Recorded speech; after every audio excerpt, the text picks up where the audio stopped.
अहिंसा तीर्थ प्रणेता, अहिंसा तीर्थ प्रणेता, जय जय हो भारत गौरव राष्ट्र संत प्रमुख सागर। स्वर्णिम स्वर्ण जयंती का अवसर ये महान है, मिलकर हम मनाएंगे गुरुवर देश की शान है। प्रमुख सागर जय हो गुरुवर, प्रमुख सागर जय हो गुरुवर।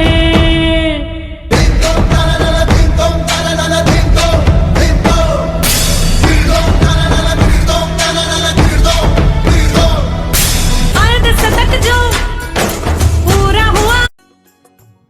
इस कार्यक्रम के पुण्यार्चक हैं स्वर्गीय जय कुमार जी गोधा, स्वर्गीय शकुंतला देवी गोधा की पुण्य स्मृति में पुत्र पुत्र वधू श्रीमान अनिल कुमार गोधा, श्रीमती विनीता देवी गोधा, पौत्र पौत्री सुरभि गोधा, इशिका गोधा, अनन्या गोधा, मनन गोधा एवं समस्त गोधा परिवार गुवाहाटी नलबाड़ी, MS भंडार, MS रोड, फैंसी बाजार, गुवाहाटी, असम।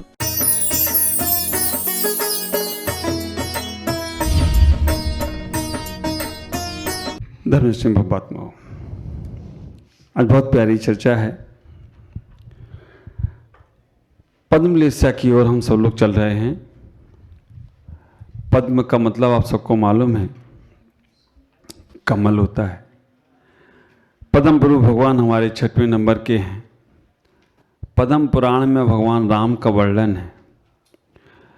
पद्म लेस्या वाला व्यक्ति जो इतना पवित्र और पावन हो चुका है कि उसके अंदर अब रोम रोम से दया का भाव निकलने वाला है। आचार्य यहाँ पर कहने का प्रयास कर रहे हैं, पंचसंग्रह आदि ग्रंथों में, सचखंड आदि गौमठसार आदि ग्रंथों में आचार्यों ने पद्म लेस्या के संबंध में जो चर्चा की है उसको 2 लाइनों के माध्यम से आचार्य भगवान कहने के प्रयास कर रहे हैं। आप सभी लोग बोलेंगे एक श्लोक को। दयाशीला सदा त्यागी, देवता अर्चना तत्परः, शुचिर्मूर्तः सदानंदा, पद्मलेस्या यतो नरा। दयाशीला सदा त्यागी, देवता अर्चना तत्परः, शुचिर्मूर्तः सदानंदा, पद्मलेस्या यतो नरः। आचार्य यहाँ कह रहे हैं, 2 बार मैंने इसलिए पढ़वाई कि ये चीज़ें दिमाग में बैठना चाहिए। दयाशीला, जो दयावान है, सदा त्यागी, जो हमेशा त्याग करने का पक्षधर है, देवता अर्चना तत्परा, देवताओं की पूजा अर्चन करने में संलग्न है, शुचिर मूर्ता, पवित्र है, पावन है, सदा आनंदा परा, पद्मलेस्या इतना, सदा आनंद में ही रहने वाला है। आप विचार करके रखना, जो दयावान होगा, त्यागी होगा, पूजा अर्चना में तत्पर होगा और अपने आप को पवित्र करेगा, वो आनंद और परमानंद में रहे तो कोई आश्चर्य की बात नहीं। दयावान कैसा?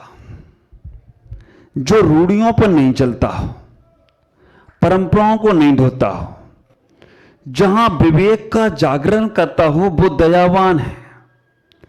आप विचार करके रखना, लोगों ने रूढ़ियों को इतना बना रखा है, इतनी रूढ़िवादी हो गए हैं कि उनको विवेक खत्म कर कर जो जैसा है वैसा ही करना है, उसके अलावा उन्हें सोचना नहीं। दया का भाव, करुणा का भाव, प्रेम का भाव, वात्सल्यता का भाव उन्हें पता ही नहीं चलता है। तो दयावान जिसके अंदर दिल में अहिंसा का भाव होना चाहिए, जिसके अंदर दिल में जीव रक्षा का भाव होना चाहिए, जिसके मन में जीव के प्रति प्रेम का भाव रहना चाहिए। जो रूढ़िवाद होगा वो जिस कदम से चल रहा है उस कदम से ही चलेगा, चाहे भाई भले जीव मरे या कुछ भी होता हो। विचार करना, जो रूढ़िवादिता होगा वो रूढ़ी में ही चलेगा। उसको कुएं का पानी पीना है तो वो कुएं का ही पिएगा, चाहे भाई भले ही जीव मरते हो तो मर जाए, कुछ भी होता हो तो हो जाए, चाहे वो जीव कुएं का पानी खराब हो या अच्छा हो, चाहे कुछ भी हो, उससे तो कुएं का पानी ही चाहिए। विचार करना। दयावान विवेकवान पहले होगा। बहुत सारी आप देखते हैं चर्याएं और चर्चाओं को, जिनको चंदोबा चाहिए उनको चंदोबा चाहिए ही चाहिए, जिनको कुएं का पानी चाहिए उनको कुएं का पानी चाहिए ही चाहिए है, जिनको कोयले पर और सिगड़ी पे आहार बनाना है उन्हें कोयले और सिगड़ी चाहिए ही चाहिए है, जिनको गैस पे आहार रखना है वो गैस पे आहार लेते ही लेते हैं, जिनको हैंडपंप का पानी चाहिए वो हैंडपंप का पानी ही लेंगे, जिनको चंदोबा चाहिए वो चंदोबा चाहिए और जिनको नहीं चाहिए वो चंदोबा, जिनको प्रकाश में आहार लेना है वो प्रकाश में आहार लेंगे, जिनको सूर्य के प्रकाश में लेना है वो सूर्य के प्रकाश में लेंगे, जिनको जीवन में जो करना है वो ही दया का प्रमाण देके कार्य करेंगे, विवेक को खूंटी पे टांग देंगे।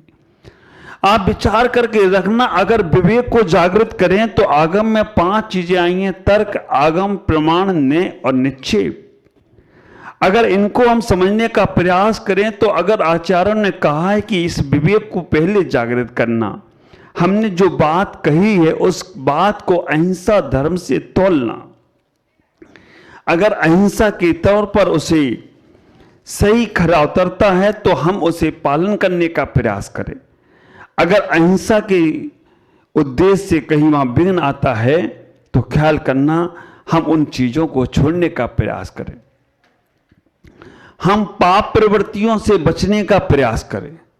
हमारे जैन धर्म में लोगों ने दया दया के भाव या अहिंसा अहिंसा के भाव करते करते मंदिरों से दीपक हटा दिए। मंदिरों में दीपक जलाना पाप समझते हैं क्योंकि दयावान है वो, जीव मर जाएगा उस दीपक में, तो उन्होंने मंदिर का दीपक बंद कर दिया और घर का चूल्हा बंद नहीं कर पाए।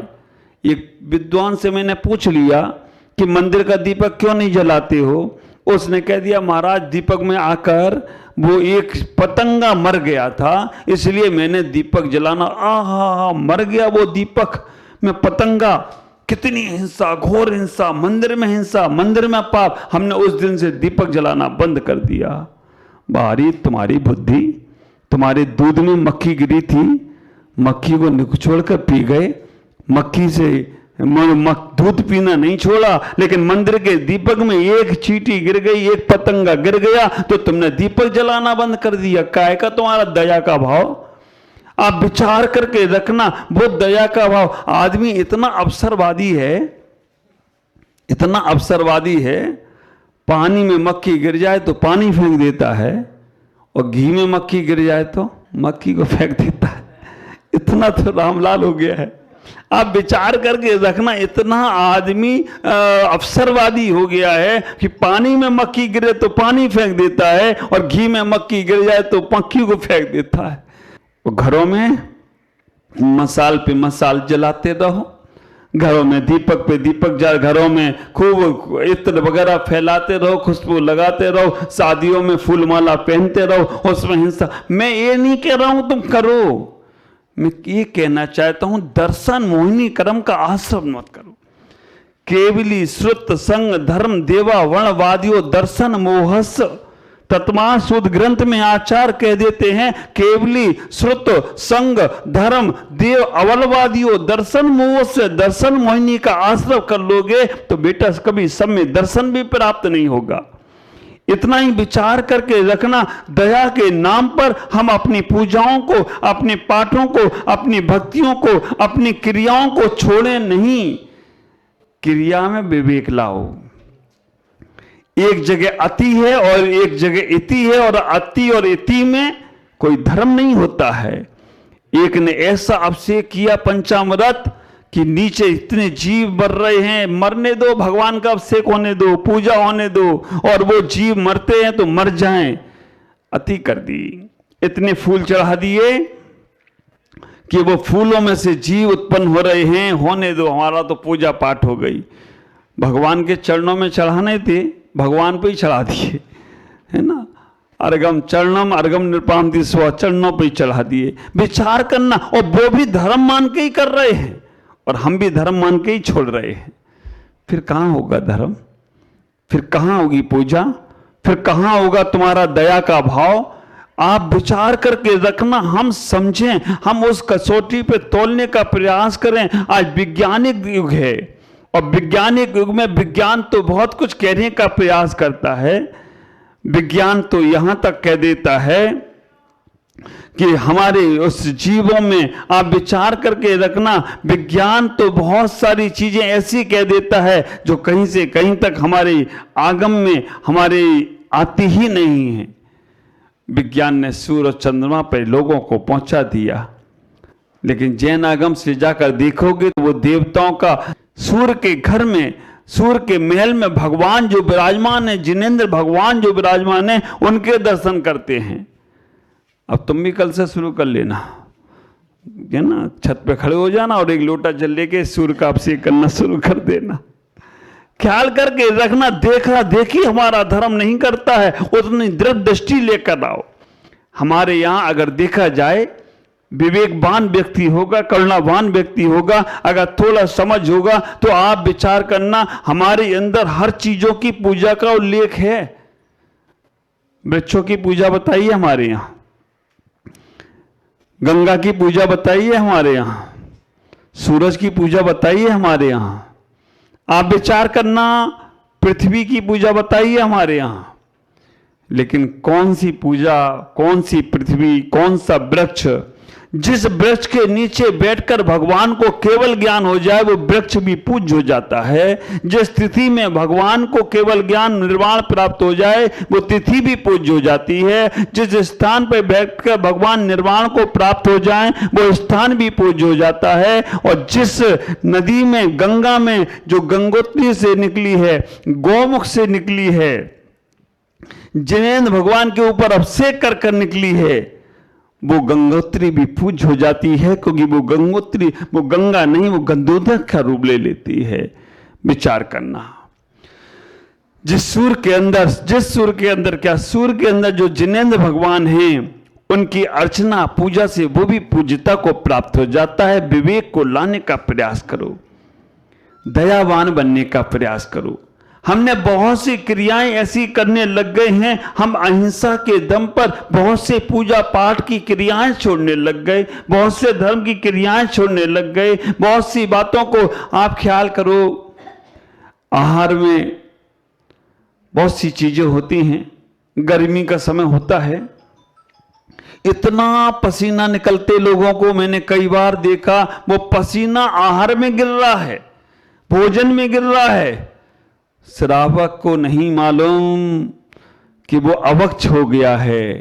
ख्याल करना, वो पसीना गिर गया और वो ही दे रहा है, आप ख्याल करके रखो, अवक्ष भोजन खिला रहा है। या तो उस पसीने को नहीं निकले वो उपाय करो जिससे वो पसीना नहीं आए। ख्याल करो, अभी सर्दियों का समय चल रहा है और सर्दियों के समय में दिल्ली में सूर्य नहीं निकल रहा है 7-7 दिन तक, बस निकल गया कहीं पर। देखा जाए तो अंधेरा भी होता है कई जगह पर, वहां पर प्रकाश, आर्टिफिशियल प्रकाश कराकर वहां पर आहार की व्यवस्था बनती है। और वो नहीं, कुछ रूढ़िवादी लोग हैं, रूढ़िवादिता उनकी ऐसी होती है कि वो अगर कोई जीव मरे या ना मरे, मरता है तो मरता चला जाए, अंधेरे में ही जाना है, नीचे जीव मर रहे हैं तो मरे, उसको तो वो रूढ़िवादिता को निभाने का प्रयास करना है। ख्याल करना, ऐसे रूढ़िवादित लोग दयावान नहीं हो सकते हैं, क्योंकि उनको ये विवेक रखना है कि वहां पर अंधेरे में बहुत सारे जीव उत्पन्न होंगे। साधु तो अपने हाथों को देखेगा, अंजलि को देखेगा और अपने स्थान को देखेगा, जहां श्रावक खड़े होकर आहार दे रहा उसे देखेगा। बाकी के श्रावक जो हैं वो श्रावक भी विवेक से नीचे जीव नहीं हो, उसे देख के चले। अंधेरा है तो लाइट चालू कर कर वहां पर प्रकाश करे, इतना ही विचार करना। लाइट में रात्रि में जीव उत्पन्न होते हैं। अल्ट्रावायलेट किरणें जो सूर्य की निकलती हैं, उनके समाप्त होने के बाद उनमें जीव उत्पन्न होते हैं, दिन में नहीं होते हैं। जो साधु तीर्थों पर रहते हैं, जो साधु ऐसी जगह पर रहते हैं, वहां उनको इन चीजों की आवश्यकता नहीं है। लेकिन जो साधु शहरों में रह रहे हैं, जहां इस प्रकार की व्यवस्थाएं नहीं हैं, वहां पर वो व्यवस्थाएं करना पड़ती हैं। और उन व्यवस्थाओं में विवेक को जागृत करने का प्रयास करो। अगर आपका विवेक सो गया तो आप रूढ़ी पे रूढ़ी, लाइन पे लाइन चलाते रहोगे, चाहे जीव मरे, चाहे जिंदा रहें, चाहे कुछ भी हो। हमें तो बस ये लिखा है, ऐसा ही चलना है। दयावान व्यक्ति नहीं हो सकता। आचार्य कह रहे हैं पदम लिस्या वाला दयावान होगा। वो द्रव्य दृष्टि से, वो भावों की दृष्टि से यथा द्रव, क्षेत्र, काल, भाव के हिसाब से अपनी चर्या और चर्चा को करने का प्रयास करेगा। ख्याल करो, इतना ही विचार करना। दो चीजें हमारे यहां ऐसी हैं जैन आगम में, एक भोजन और एक भजन। सिद्धांत कभी नहीं बदलेगा। कल्याण योग के सिद्धांत जो लिखे हैं वो कभी भी नहीं बदलेंगे। प्रथमान योग कथानक क्रम है, वो अपने अपने मंतव्य जैसे जैसे लोगों ने पढ़ा सुना और उन्होंने अपने अपने मंतव्यों से लिखते चले गए। चरणान योग चर्या का विषय है, वो भी द्रव, क्षेत्र, काल, भाव से बदलता रहेगा। ख्याल करना, हम दक्षिण में जाएंगे तो चर्या कुछ और होगी, हम उत्तर में आएंगे तो चर्या कुछ और होगी, हम पूर्व में जाएंगे तो चर्या कुछ और होगी, पश्चिम में जाएंगे तो चर्या कुछ और होगी। चर्या से मोक्ष मार्ग नहीं बिगड़ता है, चर्चाओं से और श्रद्धाओं से मोक्ष मार्ग बिगड़ सकता है।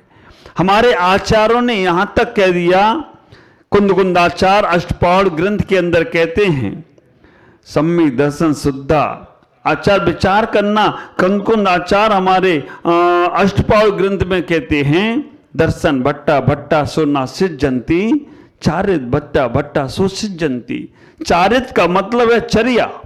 चारित से अगर कोई स्खलित भी हो जाता है, चारित में कहीं दोष भी लग जाते हैं, निर्दोष तो चारित का सम्यक दर्शन भी नहीं है। आज वर्तमान में देखा जाए तो सम्यक दर्शन भी दोषपूर्ण है।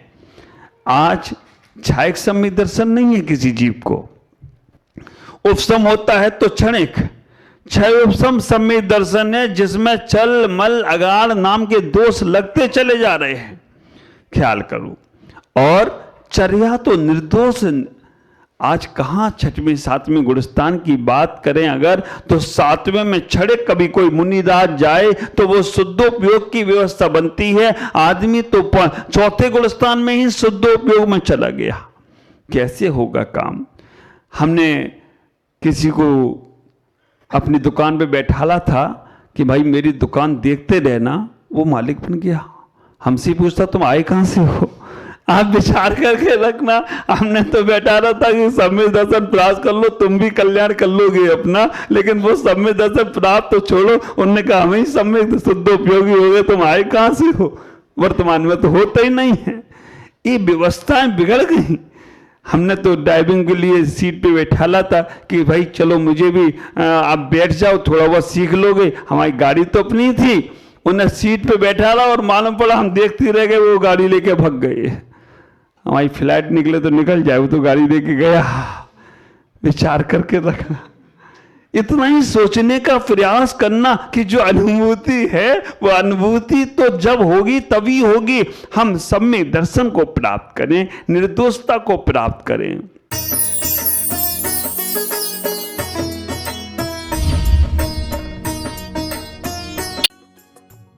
इस कार्यक्रम के पुण्यार्चक थे स्वर्गीय जय कुमार जी गोधा, स्वर्गीय शकुंतला देवी गोधा की पुण्य स्मृति में पुत्र वधू श्रीमान अनिल कुमार गोधा, श्रीमती विनीता देवी गोधा, पौत्र पौत्री सुरभि गोधा, इशिका गोधा, अनन्या गोधा, मनन गोधा एवं समस्त गोधा परिवार, गुवाहाटी नलबाड़ी, MS भंडार, MS रोड, फैंसी बाजार, गुवाहाटी, असम। अहिंसा तीर्थ प्रणेता,